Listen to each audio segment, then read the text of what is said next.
വാക്യങ്ങൾ. ബർന്നബാസും സൗലും അയക്കപ്പെടുന്നു. അന്ത്യോക്യയിലെ സഭയിൽ പ്രവാചകന്മാരും പ്രബോധകന്മാരും ഉണ്ടായിരുന്നു. ബർന്നബാസ് നീഗർ എന്ന് വിളിക്കപ്പെടുന്ന ഷിമയോൻ കിറേനേക്കാരൻ, ലൂസിയോസ് സമാന്തര രാജാവായ ഹെറോദോസിനോട് കൂടി വളർന്ന മാനേയൻ, സൗൽ എന്നിവർ അവർ കർത്താവിനെ ശുശ്രൂഷ ചെയ്തു ഉപവസിച്ചു കഴിയവേ പരിശുദ്ധാത്മാവ് അവരോട് പറഞ്ഞു, ബർന്നബാസിനെയും സൗലിനെയും ഞാൻ വിളിച്ചിരിക്കുന്ന ജോലിക്കായി എനിക്ക് വേണ്ടി മാറ്റി നിർത്തുക. ഉപവാസത്തിനും പ്രാർത്ഥനയ്ക്ക് ശേഷം അവർ അവരുടെ മേൽ കൈവയ്പ് നടത്തി പറഞ്ഞയച്ചു.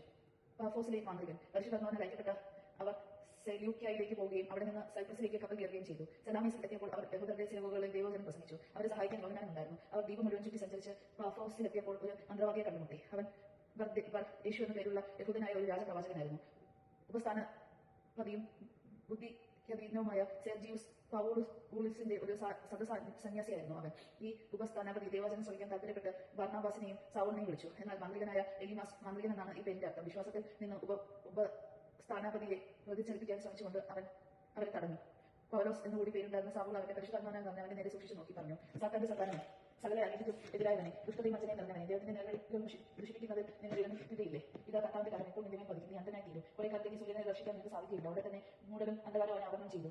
തന്നെ കൈക്ക് പിടിച്ച് നയിക്കാൻ അവൻ ആളുകളെ അന്വേഷിച്ച് ചുറ്റിത്തിരിഞ്ഞു. ഈ സംഭവം കണ്ടപ്പോൾ ഉപസ്ഥാനപതി കർത്താവിന്റെ പ്രബോധനത്തെ കുറിച്ച് അത്ഭുതപ്പെടുകയും വിശ്വാസം സ്വീകരിക്കുകയും ചെയ്തു. പൗലോസ് എത്തിയോക്യയിൽ പൗലോസ് കൂടെയുള്ളവരും പലോഫോൺസിൽ നിന്ന് കപ്പൽ യാത്ര ചെയ്ത് പംഫിലിയയിലെ പെർഗയിലെത്തി. യോഹന്നാൻ അവരെ വിട്ട് ജെറുസലേമിലേക്ക് മടങ്ങിപ്പോയി. എന്നാൽ അവർ പെർഗ കടന്ന് പിസിദിയയിലെ അന്ത്യോക്യയിൽ വന്നെത്തി. സാബത്ത് ദിവസം അവർ സിനഗോഗിൽ പ്രവേശിച്ച് അവിടെ ഘോഷകനായി. നിയമവും പ്രവചനങ്ങളും വായിച്ചു കഴിഞ്ഞപ്പോൾ സിനഗോഗിലെ അധികാരികൾ ആളയച്ച് അവനോട് ഇപ്രകാരം പറയിച്ചു, സഹോദരന്മാരെ, നിങ്ങളാർക്കെങ്കിലും ജനങ്ങൾ ഉപദേശം നൽകാനുണ്ടെങ്കിൽ പറയാം. അപ്പോൾ പൗലോസ് എഴുന്നേറ്റ് നിന്നുകൊണ്ട് ആംഗ്യം കാണിച്ചു പറഞ്ഞു, ഇസ്രായേൽ ജനമേ, ദൈവത്തെ ഭയപ്പെടുന്നവരെ ശ്രമിക്കുന്നു. ഇസ്രായേൽ ജനതയുടെ ദൈവം നമ്മുടെ പിതാക്കന്മാരെ തിരഞ്ഞെടുത്തിരിക്കുന്നു. ഈജിപ്തിൽ വസിച്ചിരുന്ന കാലത്ത് അവർ അവിടുന്ന് ഒരു വലിയ ജനമാക്കി തന്റെ ശക്തമായ ഭുജം കൊണ്ട് അവിടെ നിന്ന് അവരെ കൊണ്ടുപോരുകയും ചെയ്തു. അവിടുന്ന് 40 വർഷത്തോളം ഭൂമിയിൽ അവരോട് ക്ഷമാപൂർവ്വം പെരുമാറി. കാരണം ദേശത്ത് വെച്ച് 7 ജാതികളെ നശിപ്പിച്ചതിനു ശേഷം അവരുടെ ഭൂമി 450 വർഷത്തോളം ഇസ്രായേൽക്കാർക്ക് അവകാശമാക്കി കൊടുത്തു. അതിനുശേഷം അവർ പ്രവാചകരായ സാമുവേലിന്റെ കാലം വരെ അവർക്ക് ന്യായാധിപന്മാരെ നൽകി. പിന്നീട് അവർ ഒരു രാജാവിന് വേണ്ടി അപേക്ഷിച്ചു. ബെഞ്ചമിൻ ഗോത്രത്തിൽപ്പെട്ട കിഷിന്റെ പുത്രൻ സാമുവേലിന്റെ 40 വർഷത്തേക്ക് ദൈവം അവർക്ക് നൽകി. അനന്തരം അവനെ നീക്കം ചെയ്തിട്ട് ദാവീദിനെ അവരുടെ രാജാവാക്കി അവിടെ ഉയർത്തി. അവനെക്കുറിച്ച് അവിടെ ഇപ്രകാരം സാക്ഷ്യപ്പെടുത്തിയിരുന്നു, ജെസ്സയുടെ പുത്രനായ ദാവീദ് എന്റെ ഹൃദയത്തിനണങ്ങിയ ഒരു മനുഷ്യനെ ഞാൻ കണ്ടെത്തിയിരിക്കുന്നു. അവൻ എന്റെ ഹിതം നിറവേറ്റും. വാഗ്ദാനം ചെയ്തതുപോലെ ഇവന്റെ വംശത്തിൽ നിന്ന് ഇസ്രായേലിന്റെ രക്ഷയ്ക്കായി യേശുവിനെ ദൈവം ഉയർത്തിയിരിക്കുന്നു.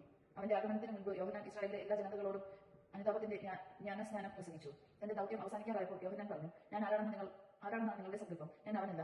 എന്നാൽ ഇതാ എനിക്ക് ശേഷം ഒരുവൻ വരുന്നു. അവന്റെ പാദരക്ഷ അഴിക്കാൻ ഞാൻ യോഗ്യനല്ല. സഹോദരരെ, അബ്രഹാമത്തിന്റെ സന്തതികളെ, ദൈവഭയമുള്ളവരെ, നമ്മുടെ അടുത്തേക്ക് ഈ രക്ഷയുടെ വചനം അയക്കപ്പെട്ടിരിക്കുന്നു. ജെറുസലേം നിവാസികളും അവരുടെ അധികാരികളും അവനെ അറിയാതെയും എല്ലാ സാമത്തിലും വായിക്കുന്ന പ്രവാചക വചനങ്ങൾ ഗ്രഹിക്കാതെയും അവനെ ശിക്ഷയ്ക്ക് വധിച്ചുകൊണ്ട് ആ വചനങ്ങൾ പൂർത്തിയാക്കി.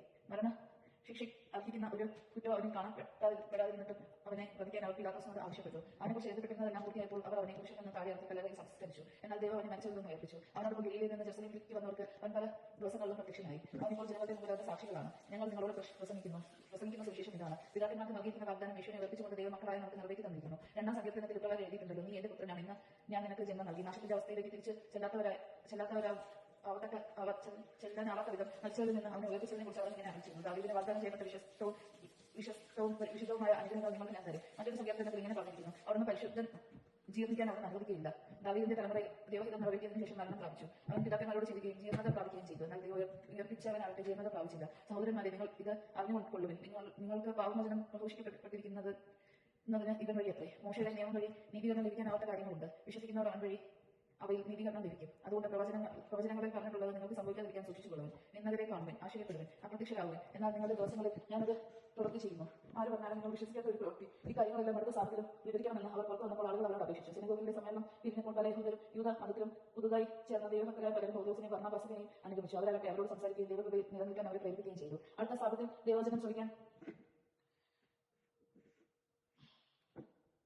നഗരവാസികൾ എല്ലാവരും തന്നെ സമ്മതിച്ചു. ജനക്കൂട്ടത്തെ കണ്ടപ്പോൾ യഹൂദർ അസൂയ കൊണ്ട് പൗലോസ് പറഞ്ഞ കാര്യങ്ങൾ ഇതൊക്കെയും അവനെ ദുഷിക്കുകയും ചെയ്തു. പൗലോസും ബർന്നബാസും ധൈര്യമുള്ള ഇങ്ങനെ പറഞ്ഞു, ദൈവവചനം ആദ്യം നിങ്ങളോട് പ്രസംഗിക്കുക ആവശ്യമായിരുന്നു. എന്നാൽ നിങ്ങൾ അത് തള്ളിക്കളയുന്നത് കൊണ്ട് നിത്യജീവനെ നിങ്ങൾ തന്നെ അയോഗ്യരായി തീർത്തിരിക്കുന്നത് കൊണ്ടും ഇതാ ഞങ്ങൾ വിജാതിയുടെ അടുക്കലേക്ക് തിരിയുന്നു. കാരണം കർത്താവ് നിങ്ങളോട് ഇങ്ങനെ കൽപ്പിച്ചിരുന്നു, ഭൂമിയുടെ അതിർത്തികൾ വരെ രക്ഷ വ്യാപരിച്ചിരിക്കുന്നതിന്റെ വിജാതികൾക്ക് ഒരു ദീപമായി ഇന്ന് ഞാൻ സ്ഥാപിച്ചിരിക്കുന്നു. ഈ വാക്കുകൾ കേട്ടപ്പോൾ വിജാതിയ സന്തോഷഭരിതരായി കർത്താവിന്റെ വചനത്തെ പ്രകീർത്തിച്ചു. നിത്യജീവനും നിയോഗം ലഭിച്ചവരെല്ലാം വിശ്വസിക്കുകയും ചെയ്തു. കർത്താവിന്റെ വചനം ആ നാട്ടിലെല്ലാം വ്യാപിച്ചു. എന്നാൽ യഹൂദന്മാർ ബഹുമാന്യനായ 10 സ്ത്രീകളെയും നഗരത്തിലെ പ്രമാണികളെയും പ്രേരിപ്പിച്ച് പൗലോസിനോടും ബർന്നബാസിനോടുമെതിരായി പീഡനം ഇളക്കിവിടുകയും അവരെ നാട്ടിൽ നിന്ന് പുറത്താക്കുകയും ചെയ്തു.